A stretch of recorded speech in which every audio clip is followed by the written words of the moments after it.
আসসালামু আলাইকুম রহমতুল্লাহ। ফেসবুক ইউটিউবের সময়ে আমরা অনেক সিরিয়াস বিষয় নিয়েও হাসি ঠাট্টা করি।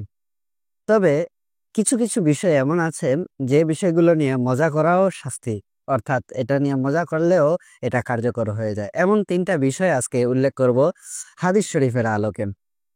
হজরত আবু হুরায়রা রাদিয়াল্লাহু তাআলা আনহু থেকে বর্ণিত, ইন্না রাসূলুল্লাহি সাল্লাল্লাহু আলাইহি ওয়াসাল্লাম ক্বাল, নিশ্চয় রাসূলুল্লাহ সাল্লাল্লাহু আলাইহি সাল্লাম বলেছেন, সালাসু জিদ্দুহুন্না জিদ্দান ওয়া হাজলুহুন্না জিদ্দান। তিনটা বিষয় এমন আছে যেগুলো স্বাভাবিকভাবে বললে যেভাবে কার্যকর হয়, মজার ছলে বললেও কার্যকর হবে।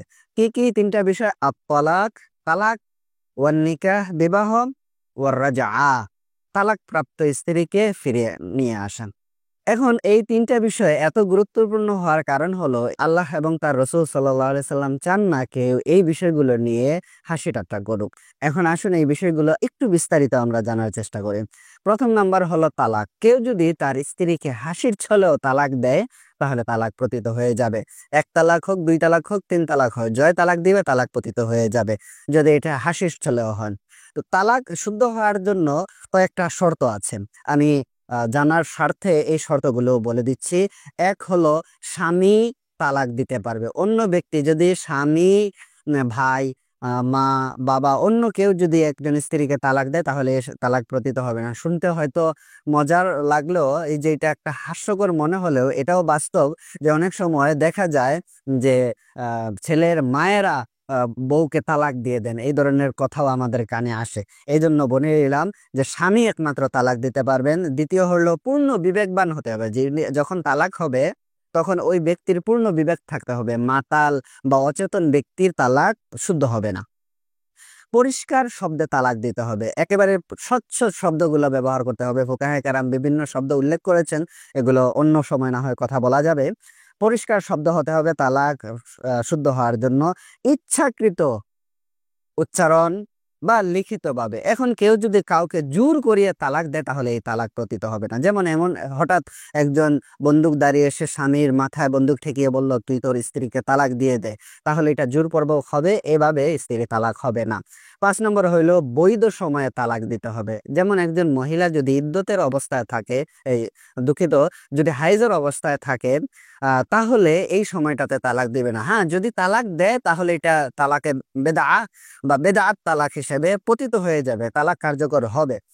এখন আসুন, ওয়ান নিকাহ, নিকাহটাও কেউ যদি মজার ছলে করে তাহলে নিকাহ হয়ে যাবে, বিবাহ হয়ে যাবে। বিবাহ শুদ্ধ হওয়ার জন্য কিছু শর্ত আছে। এই শর্তগুলো যদি পাওয়া যায়, তাহলে কেউ যদি মজার ছলে একজন আরেকজনকে বিবাহ করে নেয়, তাহলে বিবাহ হয়ে যাবে।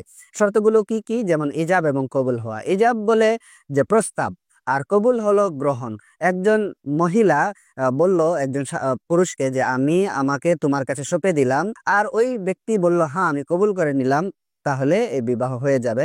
আরো কিছু শর্ত হলো, যেমন সাক্ষী থাকতে হবে, দুইজন পুরুষ সাক্ষী হলে হবে, অথবা যদি একজন পুরুষ থাকে এবং দুইজন নারী থাকে সামনে উপস্থিত, এরা শুনতেছে, আপনার সাক্ষী এই ধরনের ঘোষণা দেওয়া লাগবে না।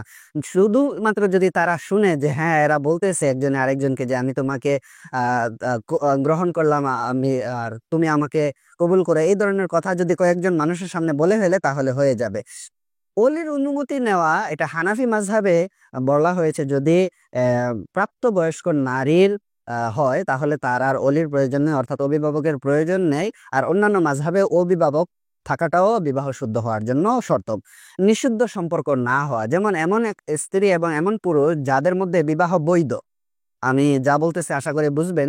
যাদের মধ্যে বিবাহ বৈধ, যেমন মা ছেলের মধ্যে তো আর বিবাহ বৈধ না, এরা যদি এই ধরনের কথা বলে, আল্লাহ মাফ করুক, তাহলে এটা শুদ্ধ হবে না, এটা বিবাহ হবেই না, এই ধরনের। আর এরপরে আসলো ওর রাজা, অর্থাৎ রুজু করা। রুজু মানে ফিরিয়ে আনা। একজন স্ত্রীকে যদি কোনো স্বামী এক তালাক দিয়ে দেয়, আর ওই তালাক প্রাপ্ত স্ত্রী, তার ইদ্যত হলো 3 হাইজ। 3 হাইজ পরে যখন সে পবিত্র হবে, ওই সময়টা আহ, পরে সে অন্য কোনো জায়গায় চাইলে তাকে বিবাহ করে নিতে পারবে। আর যদি ওই স্বামী চায় যে না আমি আমার স্ত্রীকে ফিরিয়ে নিব, তাহলে এই সময়ের ভিতরে চাইলে সে ফিরিয়ে নিতে পারে। এখন কথা হলো, একজন ব্যক্তি যদি একজন স্ত্রীকে তালাক দেয়, আহ যে কোনো ভাবে তালাক দিয়ে দেয়, আর ওই ৩ হাইজের ভিতরে যদি সে মজা করেও বলে যে আমি আমার স্ত্রীকে ফিরিয়ে নিলাম, তাহলে তে এই কথাটা একেবারে স্বঘোষিত বা এটা বৈধ হবে, এটা গ্রহণযোগ্য বলে বিবেচিত হবে। আমি আশা করি এই হাদিস শরীফটি থেকে আমরা অনেক কিছু শিখতে পারবো। আর এই বিষয়গুলো সবসময় সব বিষয় নিয়ে মজা করা ইসলামে অবৈধ। আর বিশেষ করে স্বামী-স্ত্রীর ব্যাপারটা, তালাক তালাক বা এই বিষয়গুলা, বিবাহ, এই বিষয়গুলা কোনো মজা ছলে করার বিষয় না, এগুলা মজা করার বিষয় না। আল্লাহ তাআলা আমাদেরকে এই যে একটা সুন্দর হাদিস শরীফ এবং তার অর্থ শুনলাম, এর মর্ম অনুযায়ী আমল করবার তৌফিক দান করুক। আসসালামু আলাইকুম ওয়া রাহমাতুল্লাহ।